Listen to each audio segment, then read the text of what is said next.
That sounds great. Hello and welcome back to another episode of That Sounds Great with Khash and G. We're here in London at The Cube, the home of producers. Today we have a very special guest on the show, and what makes this person even more special is the fact that they're with us in person here today. G? So guys, welcome to the show. My name is G and I'm super excited to be here today with my co-host Khash. And of course, we want to welcome our amazing guest, Lostboy. Now, Lostboy has worked with some amazing people out there such as Anne-Marie, Griff, Fraser T. Smith, and of course, Little Mix as well. Guys, let's say hello to Lostboy and also get a little intro to who is Lostboy. Lostboy, how you doing? Welcome. I'm good. Thanks for having me, guys. Anytime. It's great to be here. Yeah, we met briefly the other day, but it's good to be here and like chatting in depth about stuff. Yeah, it's I'm good to have you here, excited. man. Excited to do it. I like that. So Just give us a little bit of an intro to who Lostboy is for some of the fans and viewers and listeners. Sure. Out there. So my real name's Pete, hence the name Lostboy. That's where it comes from. Like a bit of a Peter Pan fantasy. Never gonna grow up. That's the thing. But I'm a producer and songwriter from London, and I've been working in this industry for like 7 years now, which is mad to say that out loud. I bet it's flown by. It has flown by. I mean, it's not always felt like it's flown by, but it has. It's been fast and slow in different ways. But yeah, that's me. Thanks for having me. see, I love the name. The name is sick. It's good. It's catchy. Lostboy. Yeah, a lot of people ask me about that, and it's like, that's where it comes from originally, but it's also become this thing of like, because I work across so many genres and like different like sounds, and I'm sort of like lost in this like swamp of like everything from pop to like R&B to like rhythmic stuff in the US. Like it's become a bit of a running joke as well. Lostboy, I love yeah. that. It's one that makes sense though when you put it that way. Yeah, kind of. It didn't make sense when I was starting out, because Yeah. I feel like as a producer, it's like starting out, you want that like neat entry point. Yes. And I was a bit like, oh, but I do everything, don't I? Nice. Well, I want to, but yeah, here we are. Oh, I love the name Lostboy. That's cool, man. Yeah, no, I'm a big fan. Are of you this. Lostboy? Yeah, that's the Instagram handle, right? That's That right. is. There we Plug go. it. Right. Go plug it up. Cool, dude. Let's just start with a little question. I want to know more about your musical journey. How did it start? What was Pete like, or Lostboy, when you were younger? Kind of, yeah. What was your kind of like first instrument? Tell me more about yourself when you were kind of growing up. Well, my first instrument was piano. Technically, I started lessons when I was like 6, like pretty young. Wow. But I hated it, to be honest. Like I didn't hate playing the piano, but I hated the lesson aspect of it and like trying to read music and stuff like that. Like it never really came naturally to me. I was always found myself just like wanting to make up my own stuff. Like, I guess write, but I didn't really realize it was writing at that point. And then from then, like when I was in high school, I started playing drums, like got drum lessons in high school, and then I was in like bands and stuff at school. And we were awful, to be honest.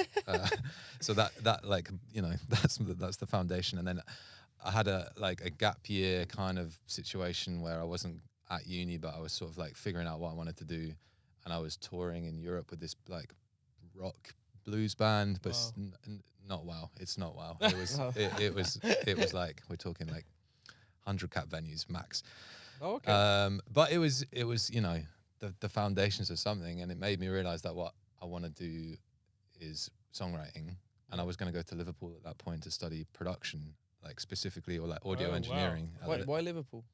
Lipper in Liverpool. Paul McCartney. Yeah. Mr. Okay. I've seen so many videos of that, of him giving the degree out, and that's Yeah. I mean, So it's sick. an amazing place, but it's a very technical course, and I'm you know, somewhat technical, but my thing is like creating, writing, really. And I figured out in that year that's kind of what I wanted to do. So, And do you think like having a background of piano, a lot of people have that kind of misconception about music theory and stuff as well. Like I had it when I was growing up. People around me, music theory. Yeah. You know, helping them towards their production.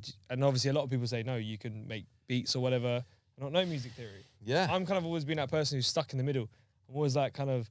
I think that's the perfect place to learn be, though, it- in the you're middle, right. because you want to be able It to is. switch it off Yeah. or switch it on. Like I'm lucky to know music theory to an extent. Yeah. So I can work something out in a sort of mathematical way if Right. if I want to, but a lot of the time it's just like what feels right. Yeah, I think if you have the fundamentals down, I think you can apply your Yeah. own twist to it and really be creative in your own way. And For sure, yeah. because they can't teach you the creativity, right? That comes directly from yourself. So. Yeah, exactly. I mean, it was like learning songwriting at uni was that exactly. Yeah. It was like, what Wow. are we learning here? It's like we can listen to songs, we can learn like the conventions of songs and like structure, form, and stuff like that. But beyond that is literally just like art. It's like open Yeah. to interpretation. So Absolutely. So would you say that you've always had like rhythm? Because obviously you mentioned playing piano and then drums and stuff. Was that something you just always naturally had the ability for? I think so. Yeah, I remember like always like drumming on tables and stuff, like I couldn't stop tapping stuff when I was a Nice. kid. So I guess I had rhythm to some extent. But It goes a long way though, doesn't it? yeah, yeah, Having the rhythm. it does. Yeah, and that's one of the things that a lot of people like point out to me now is that the drums are a thing that's like recognizable or noticeable, or the patterns.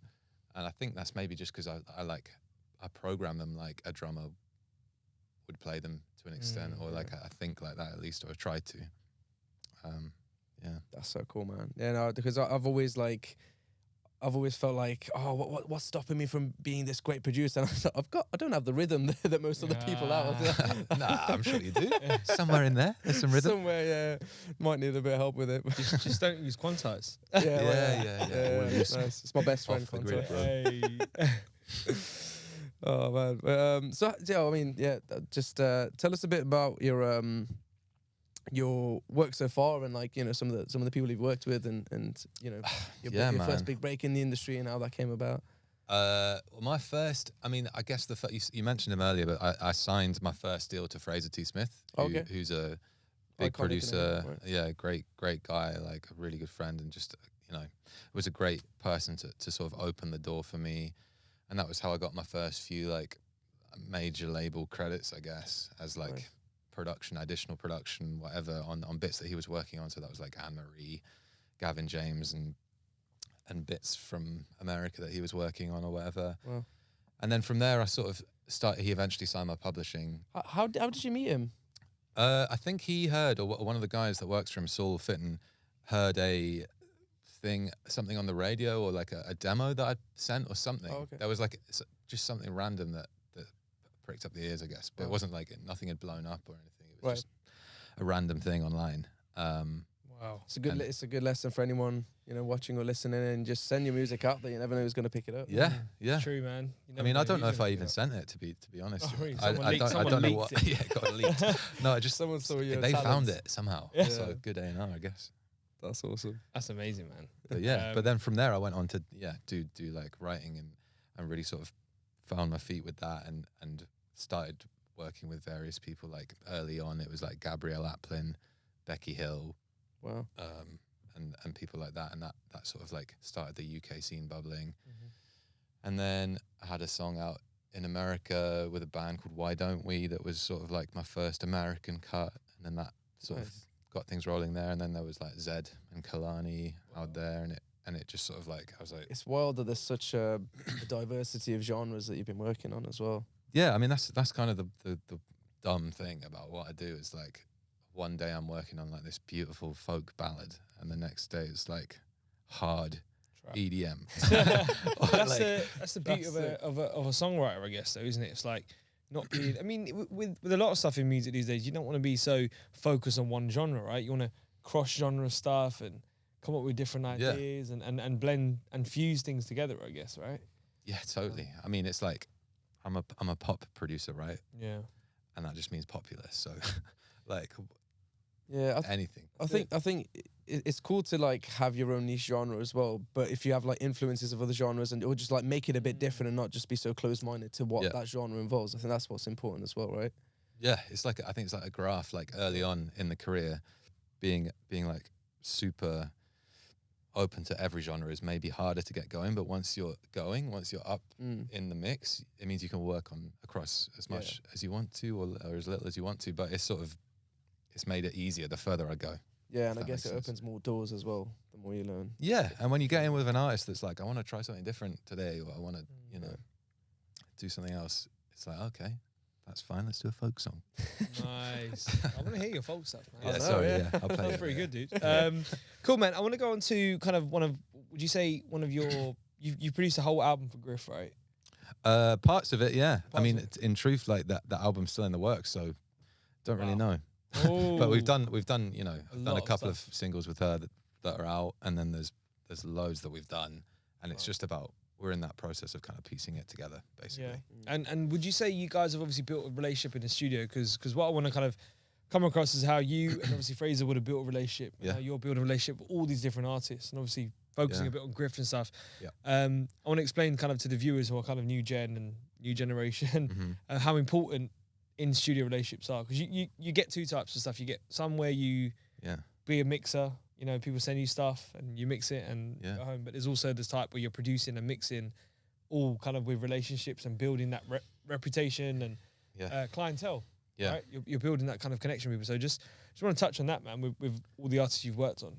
How's Yeah. it building a relationship with these people? And I mean, it's so interesting because a lot of what, I mean, I don't know if it's interesting. It's interesting to me, but what I do a lot of pitch writing as well. So that's like, I don't know the artist or I haven't met them before or whatever, but we know what they're looking for.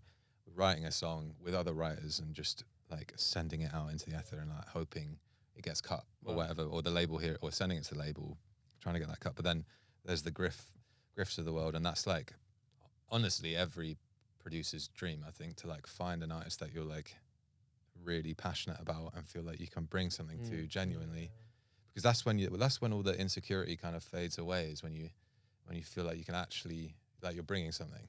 Yeah. so smart, man. And with someone like Griff, she's incredible all-rounder. Like she produces, writes, sings, she makes her own clothes. Like it's ridiculous. Wow. Yeah, I was So gonna say all-rounder. it must feel extra special knowing that, you know, she's got that superstar power as well about her. Like she's got this aura about her where you could see her becoming like the next Dua Lipa or, you know, these kind of artists. 100%. But it's also like extremely intimidating being in the room with her, because imagine. she's just there like, well, I could do that.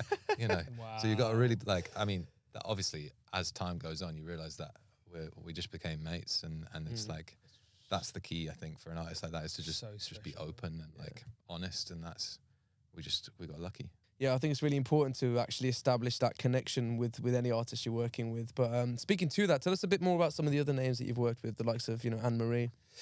Yeah, again, I mean, she's amazing. She's such a character, and I think for someone like that, it's about capturing that character and like getting it in a song. It's like Pokemon. It's like literally just get that, Gotta catch put it them in there. But she's so fun. It's like the music has to sort of portray that.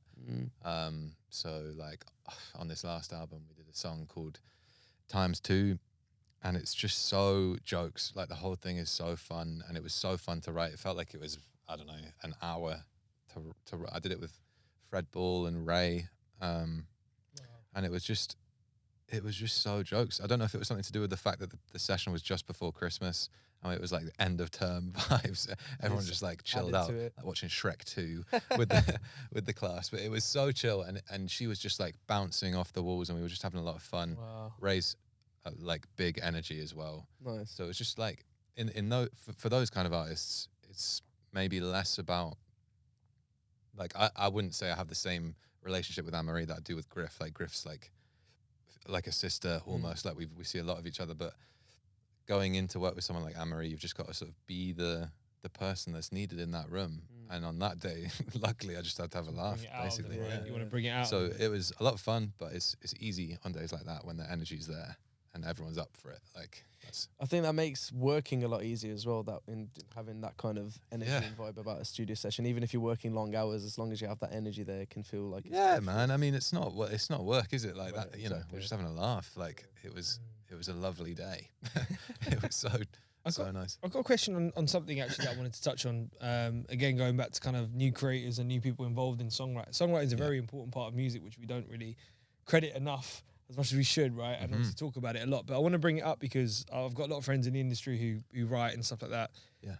Obviously, we hear about, you know, on an album, one song might get selected, 2 songs. But how important is like having a catalog? I always hear that word catalog. When you're creating music, like how much music as a songwriter, as a producer, do you create and obviously like only one or two would get selected, or Oh, you mean like stuff that's like left over or like doesn't make the cut? yeah, basically, yeah. It's like how important is mate. it? Because a lot of people that I know would kind of give up. They'd kind of stop. Oh where they yeah. are. But obviously, it seems like you literally write a catalogue of music and then Yeah, right. I bit see gets what you're selected. saying. You go out to the States, one might get selected, but that's a normal Yeah. thing, right? In songwriting, it's a very normal thing. Yeah, it's a normal thing, and it's like, yes, it can be disheartening. Obviously, like it's everyone's wants their songs to see the light of day. At the end of the day, it's like your babies. But at the same time, I feel like you should love it for what it is. Like you know, I feel like if every artist in the world perished suddenly, God forbid, I'd probably still be writing songs. You know, like I don't know. I just love doing it. So I think like on my lowest days when I'm feeling like, oh, no one wants this song, or like I feel like nothing's happening with this thing that I love. I've just got to be like, yeah, but I love it. Like that's it. So do you have like a normal process that you always follow when it comes to songwriting, or does it depend on your mood or where you are or the artist you're working with? Like what determines the process of your songwriting? Yeah, literally all of those things. I think like, yeah, this is never the same really. I think I tend to start with, I used to like I come from a production background, right? So I used to start with the vibe or like start with an idea, but I think the further I've gone in this industry, the more I realize that people like the average person on the street just hears a lyric, really. Right. Like they hear a song or they hear a melody, but they just focus on the lyric and they want to scream the lyric, or like if it's a big song, that's really the thing, and then the vibe is just like cementing that, but it's not like that's not what it's about for most people. We definitely as producers get caught up in that, I think, and I did early on in my career. So now I think it's like I'll often start with the concept or like the whole idea. Do you ever get like a melody stuck in your head and like in the car just like whip out your phone and Yeah, stuff? yeah, all the time. And it normally turns out it's someone else's melody, so I have to. But it's just subconsciously stuck in your head. Yeah. But yeah, I think so. So I normally start with chords and melody, but sometimes, especially if you're with an artist, they'll come in and be like, "This happened, like broke up with my boyfriend, girlfriend, whatever. I want to write about it," and then you're just sort of chasing that and like trying to keep the energy on that. I just want to touch on actually talking about production now. I want to touch on Pro Tools. What's Pro Tools? Pro What's Tools. There's a lot of misconceptions about producing in Pro Tools, right? A lot of people say, you know, it hasn't got this, hasn't got that, hasn't got this, hasn't got that. So to the audience, Pete fully produces in Pro Tools. There's no other software. There's no other DAW. There's no other external stuff. It is all Pro Tools. And I think I want to just touch on it. Kind of why did you use Pro Tools to kind of produce all these records and hits? And what made you start with Pro Tools? What made you start with Pro Tools? That's the answer to the first question, which is why I'm using it now, is because I started with it and I've always used it. So that I kind of feel like that's what I'm quickest in. It's like my language, and I've tried other DAWs, and like, you know, I've struggled. And in a songwriting environment or a high pressure like studio session, you've got to be as quick as you can, and it's just never as good. So I started in bands, like I said, and we were sort of trying to record a lot of like live instruments, like live drums and bass, what have you. So I don't know why, we just thought, I think because a lot of the bands we were fans of, we knew used Pro Tools. And I didn't have a Mac at the time either, so I couldn't use Logic. So that was a part of it. And was that what Fraser was using? Obviously, when he was with Fraser as well, was obviously using Pro Tools. Yeah. I mean, he was production or more songwriting only. No, he's across. I mean, he was on Pro Tools. Like the main session would be running in Pro Tools. His engineer Manon, who, you know, they got Manon was working for Fraser. So would you say you were like influenced by some of the, you know, bigger bands out there that were using Pro Tools, and that was Yeah, but we're not talking like mainstream. We're talking like metal bands, like lame stuff. That I was like, you know, we were just trying to work out how they recorded all the drums. And that's where a lot of journeys start from when it comes to Pro Tools. I remember like my first experience as well was literally hearing about the guys at uni in a band and they couldn't record on Logic, so they recorded on Pro Tools. Like, it was a similar kind of thing. Yeah. You always hear about it and then you're like, oh, I want to try it out. And like you said, the misconceptions are still there. Like I majority of like I barely ever record live instruments. You know, I mean, I'm lucky to sometimes, but when you're writing, you don't have that luxury all the time. So a majority of what I do is programmed, and I think it's a big misconception that it's slower or it's harder in Pro Tools, and the way I work is like I'm quite a visual producer, and I need to see a lot of detail in the like waveform. So for me, it's just sort of moving to Logic. I've kind of struggled to see it as well, and it's obviously like with the whole kind of like, I mean, I've never understood it, and I wish I did. But like producing in one software, bringing it over, mixing in there. Like I've never, because obviously I've used Pro Tools as well, but just building the whole track in there. I don't know how you would build a beat, drop it in there, drop some vocals, then send it over. Like, for me, it's just so time consuming to have like 3 softwares running at the same, or after one after each other. When Pro Tools does the same thing in one software. I mean, I've always wondered that, but I think there's something to be said for like the different like processes and keeping them as different. Like Fraser, for example, when I worked with him, he was sometimes like making beats in Ableton, and then he'd make like loops on an MPC or whatever, and then it would go Pro Tools, and Manon would be recording vocals in Pro Tools, and then kind of then we go thing. Yeah. So it's whatever your workflow is. Would you record ideas in Ableton as well, then? Like vocal demos or anything? I don't know. Yeah, sometimes I think the real session kind of in Pro Tools afterwards. Right? Yeah. I can't remember, but it's definitely Pro Tools was like the end step. Yeah. And for you, it's kind of the start, middle, and end, right? Yeah, the whole thing. Yeah. So put it out there, man. There's not a lot of producers. I mean, in the US, though, you'll get them. There's a lot of producers. That's the crazy thing. Like pretty much everyone is like producing on Pro Tools. Yeah, I think it heavily depends on like you said what you start with, right? I think if even if it's a DAW that's, like you said, has the narrative of not being a predominantly used producer DAW. If it's the first DAW you use, then you'll tend to figure out how to use it. And I think for the most part, Pro Tools has been the industry standard for a long time now. And I think starting with a program such as that, it just makes it easier to then have everything, like you said, all in one place. So it goes a long way. But just to take it a little bit back to you being, a producer and being from the UK originally, how has being from the UK affected your career development, would you say?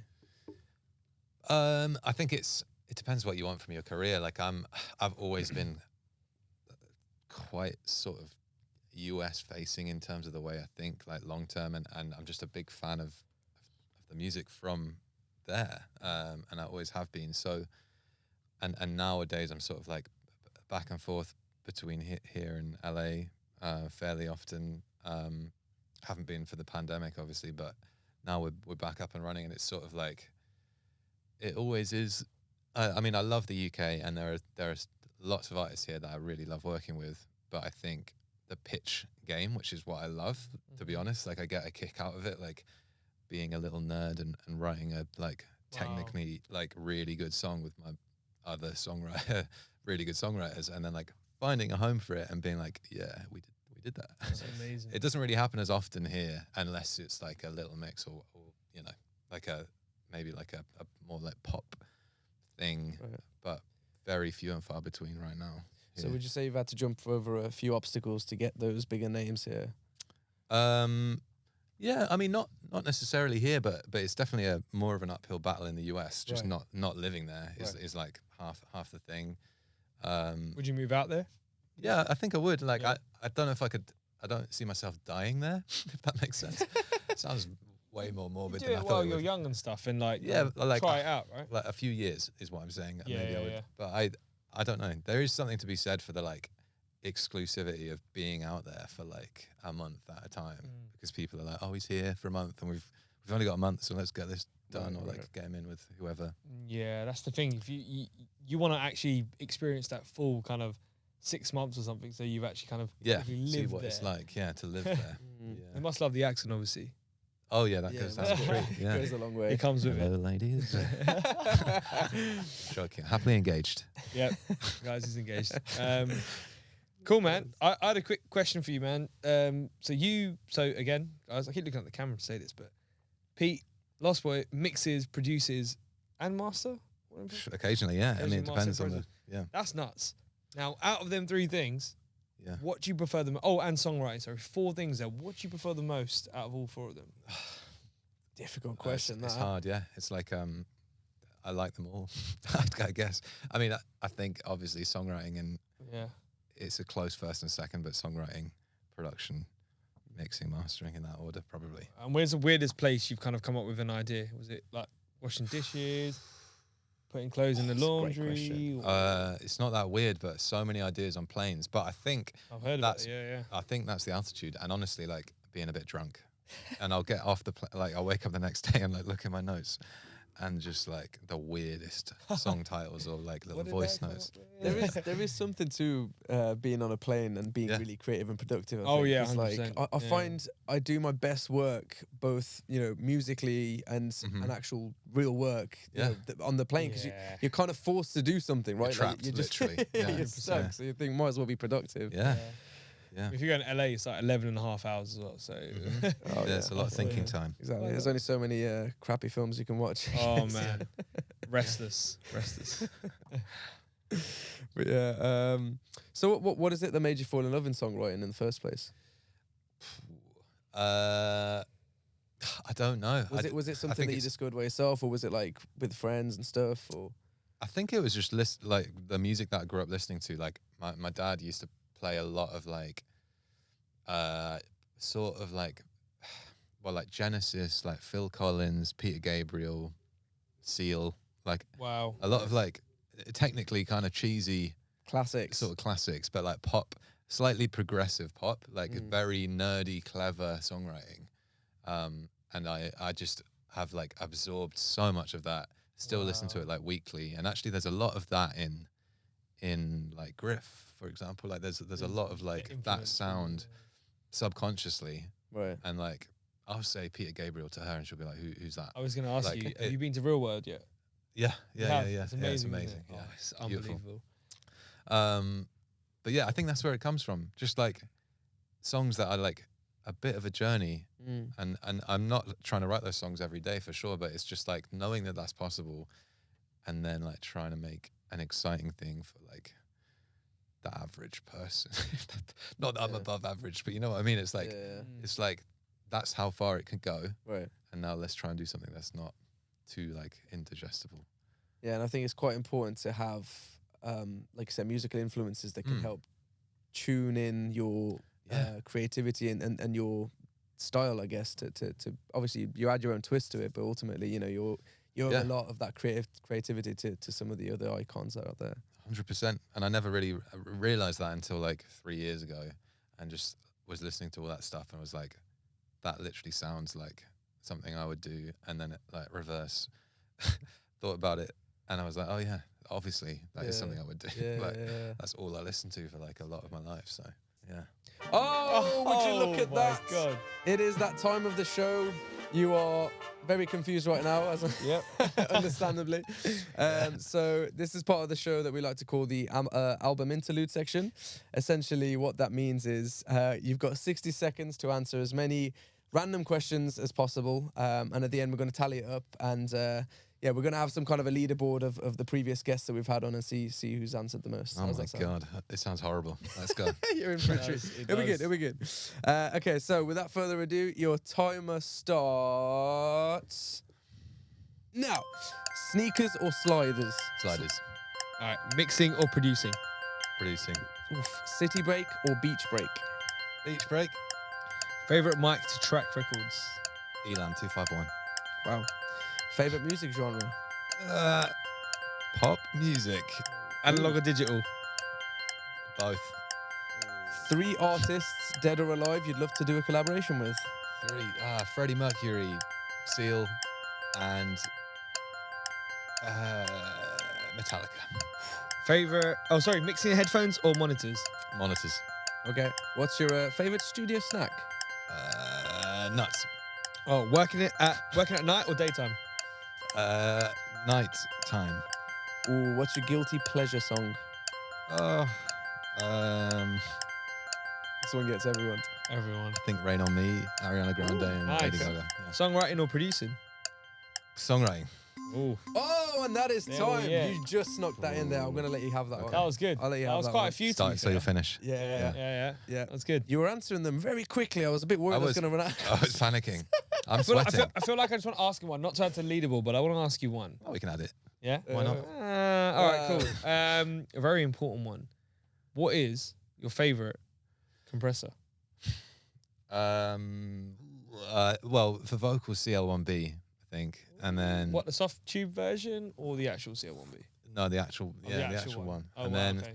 Didn't Hector say that one? Yeah, a lot of people. I think 3 have said so far it's CL1B. it's the one I use every Easier. day. I guess that's the. You've actually got the unit as well. You mean the unit? Yeah, yeah. Oh, wow. Wow. Yeah, it's Nice. great. It's so versatile Nice. and modern sounding, I think. We're gonna have to tally those up and see how you perform. But you did all right. I'll You be did honest well. with you. You did all right. When guests say both, Khash, we should probably like get this out. When people say Yeah, both, that's do we probably count that? Do we count that? I or do feel we like not? we should deduct a point. For Yeah, that. fair. Yeah, I'll take the hit. It's a bit of a cop out. I panicked, but it's both, isn't it? Analog It and is, no, digital. but to be fair It's to true, Lost though. Boy, everyone we've had on who's been asked that question has said Pretty. both. Have they? Yeah, have They've all that. said Love that. both. But I don't think there's anyone that we've kind of had on who hasn't literally had both. I think everyone's had a bit of both. Yeah, but Yeah. The aim of the game is to put you under pressure Yeah. and make you choose one if you had to go with one, right? So Well, it'd be digital, it would be digital. okay. probably. Yeah. Cool. There we go. We got the answer, ladies and gentlemen. Nice. So yeah, just sorry to break up the conversation like that, but we like to do like to do things like that over here. Okay. So tell us what kind of projects you're working on at the moment, and so anything exciting in the works? Yeah. All sorts of stuff. I mean, I don't know if there's this Tiesto song out at the moment called The Motto, which I did with him and Ava Max, and that's Wow. been sort of like doing its thing in America and here to an Wow. extent. So we've been working on some more stuff, but that's kind of ongoing and kind of in that pitch world again. It's like just trying to land records. Do you ever have pinch me moments? Because like meeting Tiesto and for me, it'd just be like. Insane. I've not met him, but we had a good chat on the phone, and that was very surreal. Yeah, but I mean, he's just a lovely man, like Yeah, I a bet. lovely guy, and most of these artists are. Have you heard? Most. Have you heard? I got to. Oh, I like that. Have you had "Boom" by Tiesto? Yeah, Boom. Bring boom, that boom, ass back boom. like a Oh bomb. my god, dude! Banger. This it's like Banger. I heard it on Atmos, by the way, amazing. Had it on Yeah. Atmos first time. Sat down after hearing Rocket Man, which is kind of relaxing. You know, you got a few snares, a few hi hats going around, and you hear boom. And yeah. it's literally the joystick on the S6 just gone like that. It's like progressive Yeah. house. Boom, boom, yeah, boom, boom. classic And I was Tiesto. like, oh my god! And it was like sick. I like Tiesto. Nice. Sorry for interrupting you. Tell us a bit It's more all right. about your What current else is going project. on?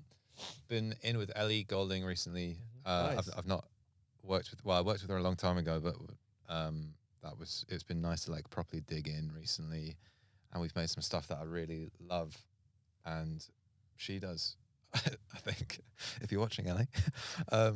So hopefully that will see the light of day, and I'm excited about it. And then there's more stuff with Griff all the time. Tom Grennan, doing a lot with him. Love that guy. Did a bit of writing with Lewis Capaldi in LA. Oh, wow. And just sort of like various like one-time sessions, which are kind of I really enjoy those sessions because it's just like checking in, seeing what where they're at in their process of an album or whatever, and trying to like land something. Do you see any cool like differences in the way people do their songwriting processes? Yeah, not Lewis though. I mean, we've written together before. We've actually had a song out together, but it wasn't for him. It was it's this Rita Ora song All right. called "How to Be Lonely" that we wrote together, and I hadn't seen him for like 2 years, maybe 2.5 years since then, and he's exactly the same, just Wow. hilarious. He seems like the most down to earth So guy humble. Yeah, bro. he's you'll ever so meet. humble, bro. He's so real. Like he's Yeah. he is that. I've that noticed guy. that with, I know it sounds bad, and I've noticed that with a lot of like singers though, like, when you look at Adele, they just seem so relaxed and cheering. They're They're so fully like, themselves, in right? their own, Yeah. like literally themselves. Yeah, that's what Like- people buy into. I think. Like, Yeah. Literally, like, there's nothing that would be like, wow, that's so fake. It's like literally being themselves. So Pete, I just want to go over like kind of mixing now, and obviously, you've been a producer, songwriter, and composer and stuff as well, but mixing is obviously important as part of your workflow, right? And obviously setting up templates in Pro Tools and stuff like that. Yep. But do you mix as you go along, as you produce? Obviously, if the artist is with you, obviously there's a lot of pressure of them when you sing into a mic, and they might not be so technically kind of there. So they want to hear themselves sounding well. yeah. Like, so do you set up templates for this, or do you kind of bring in track presets in Pro Tools? What do Yeah. you do? Or do you mix? Do you mix along, kind of as you're going along? All three of those things really. Wow. I mean, I've always like mixed as I go along. I mean, I I don't really have a process for mixing. It's just trying to get everything to sound as good as it can. Wow. And I guess, like, technically, I'm probably not the best mixer, but I'm a lot of these, especially for pitch songs, we're trying to like deliver them sounding as exciting as possible and like commercially competitive, really loud, like probably too loud, and just sort of really exciting to an A&R. So like I try and mix everything as well as I can. A lot of the, you know, major label releases, whatever, are taken out of my hands to amazing mixes. But yeah, in Pro Tools, I have a template, sort of standard template, which I use for a starting point for everything, really. Wow. And it's got like it's got like my lead vocals, BVs in folders, doubles in folders, and like everything's there.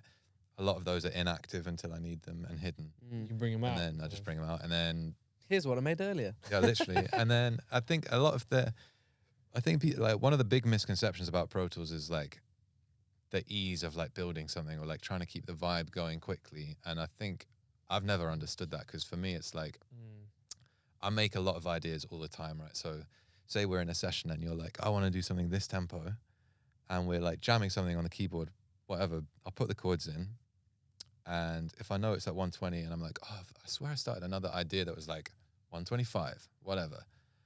Just hit like Command Shift I, whatever it is, Alt Shift I. Probably got shortcuts wrong. Embarrassing. It's all right. import session data from another session, and make sure it's like tempo matched.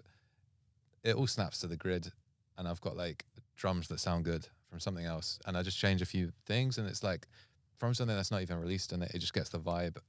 It's there quickly. Yeah. Or it's easy to program drums as well, but like it's just like a quick way of getting started. Yeah, I mean now even on drums you have like Groove Cell, which we were saying like you're gonna kind of try. Yeah, try it out. Yeah, I haven't tried it yet. Which is amazing, because we've been wanting a sequencer in Pro Tools for so long, like a very long time, and now we finally have it. It's kind of added that extra bit of like that whole misconception side of, oh, I can't make beats in Pro Tools, but even though we can make them beforehand without that sequencer, now we've got the sequencer, kind of does add to it. Yeah, it just makes and just helps out, doesn't it? way more easier. Yeah, like, for way sure. more, way more easier. I mean, it was easy before. Like, it's great to have that, but like, I don't buy into the fact that it's hard to make. Like, it's literally drag and drop, or like, what do you want to like? Yeah, you got to be. Like, and it goes back to the music theory thing a little bit though. Like, not fully, but Yeah, you got to. It starts off by being a good producer. It starts off with that, or songwriting, or knowing what you're doing at least, right? Having the foundation. Having the foundation to right. make music, I guess. Like, I guess. Yeah, I guess. Yeah. sitting there and kind of expecting the software to work for you is kind of. Oh yeah, no, for sure. But all I'm saying is like, if anyone, I feel like even someone in the, like who's never touched a computer before, like they can hear a song and they can hear where the kick and snare is roughly, right? And like you can work that, you can put that in. It's like anyone can do that. I've seen like 5-year-olds do it. You know, it's mad. So I feel personally attacked. Right? Ouch. Oh man. No, I'm joking. But yeah, so yeah, it's as I say, it's inspiring to hear that. So is there a scenario where you've had to learn a new DAW and you've kind of like forced yourself to get to use it just for the sake of a certain project? Yeah. Not to finish something in, but like for example, over the pandemic there was a lot of like working on the Little Mix album. The vocals were vocal produced and recorded by Rafaela, amazing producer. She's great, and she works in Logic, Right. So she would just send me the Logic sessions, which is cool, and I have Logic, I just don't use it. So I was like working out how to like open the session, get rid of all the automation, and like get everything into Pro Tools basically. And that's about it really. I mean, I've done bits in Ableton, and like, you know, I've like mucked around with it, but I've never really finished anything in it. Right. Anything else in Pro Tools. Imagine a plugin that just put all the stems from one DAW into another. Yeah, I mean, like there a probably bridge. is. There probably is. If you can think of one. There used to be Rewire that used to be quite important. Do you remember Rewire? I don't know. I mean, I've never. No? I'm sure there's some listeners FL and viewers out there that FL can. Reason into like Pro Tools and stuff. Yeah. Talking proper old school. That was pretty sick. I'm just thinking, like, as you were talking there, I was thinking, wow, imagine there was like one button that just goes import. It just goes whoop straight in the process. Giving out $1 million ideas for our viewers and listeners out We're there. taking it first though. Someone's got a comment like this already exists. Yeah, guys, it's called this. Get up to speed, guys. If you know if you know of this, please comment. Please comment. Comment below. But yeah, no. Thank you so much for taking the time to come on the show. We really appreciate you, man. It's been a pleasure, guys. Made even more special with the fact that you're actually here with us in person. So Thanks for having me. It's been absolutely awesome. Lostboy, I want to say thank you.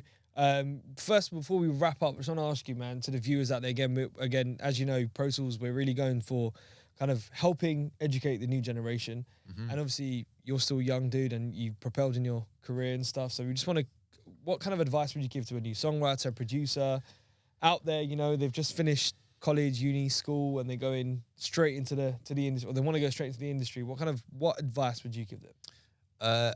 I mean, we touched on it earlier, I think, but it genuinely, the thing that will keep you going no matter what is remembering to enjoy it and why and how you started enjoying it and why you want to do it to begin with, because there are lots of hard moments in this industry, and there always will be, and at every level I think there's always going to be a new thing where you're like, oh, why haven't I got that or whatever. So in those moments, it's just like perspective. Remember what you love. Like if you love writing, you love writing. If you love making beats, that's your thing. But like, just take it back to the bedroom or whatever, and like, where you started. Wow, it's great advice. Amazing. Well, thank you, Lostboy. My pleasure. It's been amazing, man. Yeah. Awesome. Cheers for coming down. Thank you everyone for listening and watching. Before you shut off this video, please make sure you like, comment, and subscribe. And if you're tuning in on an audio platform, make sure you tune in for the next episode and rate us 5 stars. Why not? Why not? Please. Absolutely. But yeah, thank you all for watching and listening, guys. Take care. See you soon. Thank Peace you. out.